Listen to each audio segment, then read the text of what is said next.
right, so Carol, I feel like we've talked a lot in today's show about sort of these intersections. And, one of the intersections we love talking about is innovation, markets, policy, and really, when it gets right down to it, jobs, what people are doing, what they're getting trained for. No one better to talk about that than Victoria Espinel. She is the president and CEO of software.org.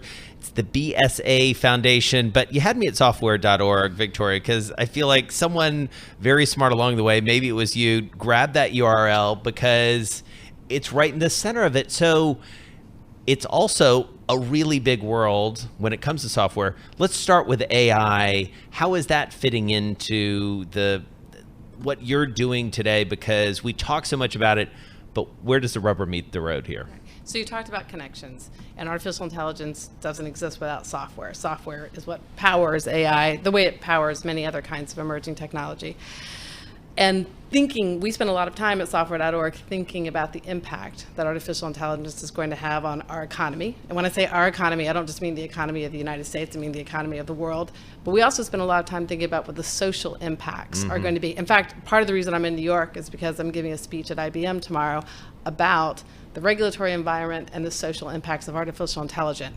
I think it's an understatement to say they will be transformative, but the really interesting moment that we are at right now is figuring out how collectively we can try to ensure that we maximize the benefits that are potentially there from artificial intelligence, but also work to minimize some of the very real challenges that will be there as well. Well, Victoria, do we really know yet? Because it was interesting. I was hosting a panel this morning. We talked a lot about AI. This was for treasurers of big global companies. And it was interesting when we mentioned AI, you got some excitement and you got a lot of eye rolls. And I think the feeling is we don't really fully know the impact of what AI will be. And I do feel like we just don't know yet.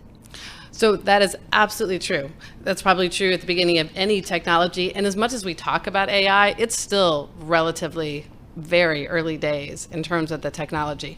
But you can already look at industry sectors like healthcare, agriculture, logistics that are incorporating artificial intelligence and using that to do what they do better. So it's having an impact. I think it is impossible to say exactly where we're going to be 10 or 20 years from now. However, I think there are some challenges we can see coming. And so even if we don't know exactly what those are going to look like yet, I think it's really important that we start figuring out now how we are going to best address them. I mean, if you look at the software industry, we create millions of jobs in the United States. In fact, at this point in the United States, 1 in 10 people owe their job in some way or another to the software industry.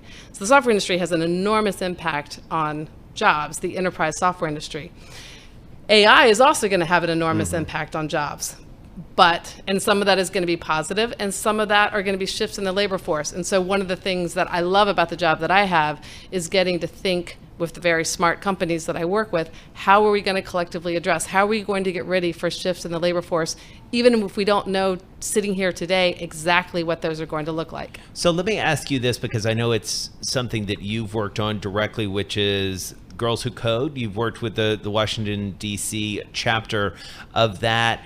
It feels like maybe AI could be a moment where we might actually could sort of see a little bit more diversity, gender diversity, and otherwise in STEM more broadly. Is that overly optimistic, or is there a chance to do something a little bit different here?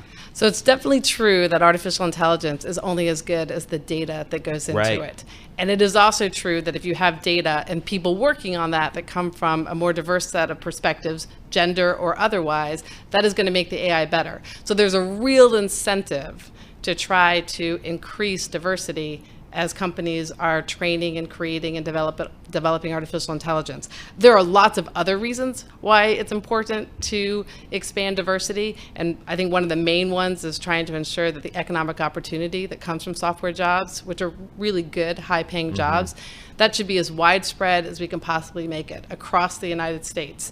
In fact, one of the things we're really excited about the report that we just put out on software jobs is that the really high growth rates are not just on the coast. It's states like Nevada and Montana and South Carolina and Wyoming are seeing triple digit, 30% job growth. Interesting. And seeing software is one of the things that actually enables people to be able to work remotely, for example.